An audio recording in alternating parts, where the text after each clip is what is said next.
रामकृष्ण हरी मंडळी, मी आपला डी.एन. साबळे, स्वागत प्रॉपर्टी ठाणे पश्चिम. आज परत आपण एक चांगल्या लोकेशनला, चांगल्या फ्लॅटमध्ये, बाल्कनीवाला फ्लॅट. आणि फ्लॅट जर बघितला तर फ्लॅटचा बाकी कार्पेट खूप मोठा आहे, कारण 808 कार्पेट असणारा फ्लॅट आहे. आणि लोकेशनचा जर आपण विचार केला तर लोकेशन हे आपल्याला ढोकळीलाच कल्पतरू पार्क सिटी आहे.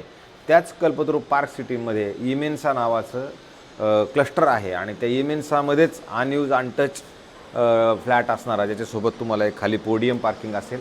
आणि त्याच कॉम्प्लेक्समध्ये खरं तर हा 2 BHKचा फ्लॅट आहे.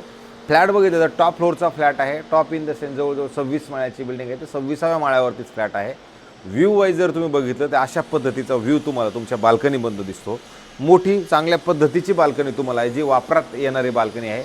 सकाळचं ऊन तुमचं ह्या बाल्कनीमध्ये येणार आहे, अशा पद्धतीचा हा फ्लॅट असणार आहे.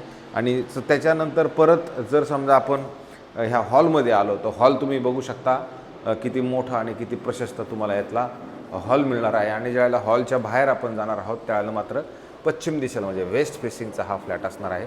बाहेर आल्यानंतर तुम्हाला हा पश्चिम दिशा आहे.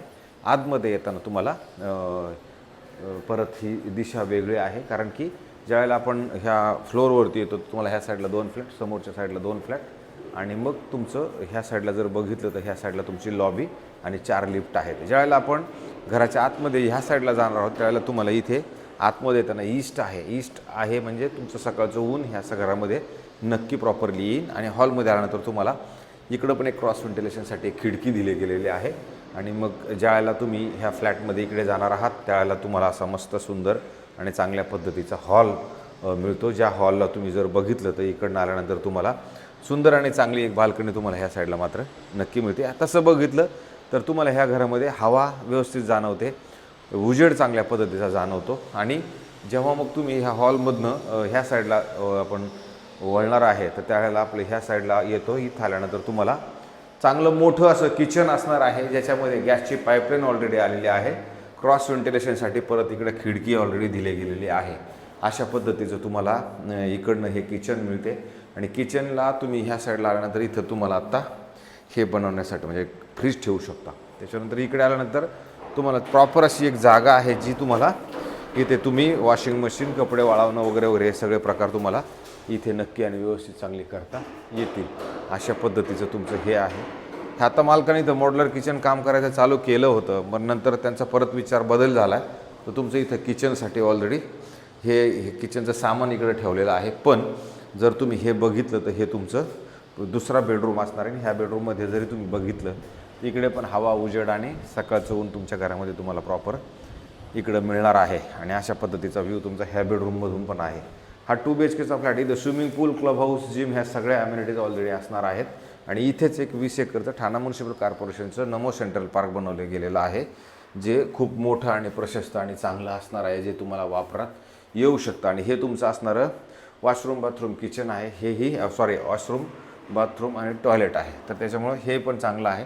नंतर आपण ज्यावेळेला शेवटच्या बेडरूमकडे जातो त्यावेळेला तुम्हाला अशा पद्धतीची जागा आहे. नंतर तुम्हाला इथे इमिडिएटली वॉशरूम, बाथरूम ह्या पद्धतीचं आहे, जे तुम्हाला सगळं मस्त चांगलं प्लंबिंग वगैरे नवं कोरं फिट केलेलं मात्र इथं नक्की मिळेल. हा फ्लॅट अनयूज अनटच असणारा फ्लॅट आहे. ज्या मंडळींना अनयूज अनटच फ्लॅट हवा आहे, मला असं वाटतं त्यांच्यासाठी हा ऑप्शन आपल्याकडे उपलब्ध आहे. नंतर आपण इथे आल्यानंतर तुम्हाला इथे मोठं कपाट लावू शकता, एवढी मोठी जागा आहे. आणि कपाटाच्या व्यतिरिक्त मग इकडे जर तुमची बेडरूमची साईज बघितली तर जाणवेल की खरोखर बेडरूमची साईज खूप मोठी नक्की असणार आहे. तुमचा बेड अजून चांगल्या पद्धतीचं सगळं लागून तुम्हाला याच्यात पण वापरायला बाकी मस्त जागा मिळू शकते. आणि नंतर जर तुम्ही ह्या फ्लॅटमधनं खाली बघितलं तर सगळ्या अम्युनिटीज ज्या आहेत तुमच्या या क्लस्टरच्या, स्विमिंग पूल, क्लब हाऊस, जिम, गार्डन, ह्या सगळ्या गोष्टी तुम्ही खाली बघितल्यानंतर तुम्हाला त्याही मिळतात. ह्याच्यामध्ये पण ही हवा वगैरे आणि लाईट वगैरे पण ह्या फ्लॅटमध्ये खूप चांगली आणि मस्तपैकी नक्की आहे. असा हा कल्पतरू इमेन्साचा फ्लॅट आहे. इथं बिल्डर अजून आहे, सोसायटी झालेली नाही आहे. बिल्डिंगला OC/CC आलेली आहे. कोणत्याही बँकेकडनं लोन घ्यायचं जरी आपण विचार केला तर आपल्याला कोणत्याही बँकेकडनं लोन इथे नक्की मिळू शकतं, कारण बिल्डिंगला OC/CC कम्प्लिटेड असल्यामुळे तुम्हाला त्या लोनचा वगैरे काय प्रॉब्लेम येणार नाही आहे. आता ह्या ऑनरने काय ठरवलेलं आहे की बाबा मला हा फ्लॅट विकायचा आहे आणि अनटचच विकायचा आहे, तर इथं बिल्डरची ट्रान्सफर मात्र लागते. बिल्डरची ट्रान्सफर लागते. थोडक्यात जी काय फ्लॅटची कॉस्ट नक्की होईल त्याच्या व्यतिरिक्त बिल्डरची ट्रान्सफर मात्र इथे नक्की असणार आहे. आणि ती लाखमध्येच असणार आहे. म्हणजे लाख इन द सेन्स जवळजवळ 2-4 लाख रुपये तुम्हाला तुमच्या खिशातनं त्या ट्रान्सफर फीसाठी सुद्धा लागणार आहेत, असा विचार करून चाला. त्या हिशोबाने ह्या फ्लॅटची किंमत 1,70,00,000 रुपये कोट केलेली किंमत असणार आहे. त्याच्यामध्ये निगोशिएशन पार्ट आहे, निगोशिएशन किंमत कमी होणार आहे. पण त्यापैकी ज्या मंडळींना कल्पतरू बाल्कनीमध्येच फ्लॅट पाहिजे तर हा फ्लॅट आपल्याकडे उपलब्ध आहे. अशाच पद्धतीचे नवे जुने आणि वेगळ्या पद्धतीचे घरं आपण रोज दाखवण्याचा कार्यक्रम करतो. जास्तीत जास्त लोकांनी घरं बघत राहावे. माझं काम दाखवण्याचं आहे, मी ते दाखवण्याचं एकदम व्यवस्थित दाखवण्याचा प्रयत्न करतो. त्यातनं काही चुका होत असतील. राहिला प्रश्न तुमचा, आता तुम्ही हे घर कोणतेही घरं घेणार आहात तर काळजीपूर्वक घर घ्या.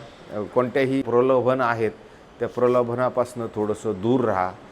डोक्याला शॉर्ट तुमच्या किती होतो आहे तर ते बघा. तुमचं शॉर्ट होऊन बजेट त्या सगळ्या गोष्टींचा सारासार विचार करून मगच पुढं हातपाय चालवा वगैरे चालू नका. माझ्याकडनं घेतलंच पाहिजे, आलंच पाहिजे असं माझं बिलकुल जिद्द तुम्हाला नक्की नाही आहे. पण कमीत कमी हे आपलं नुकसान कुठे होतं आहे का, कुठं काही चांगलं पडताळण्याबाबतीत नीटनेटका करा.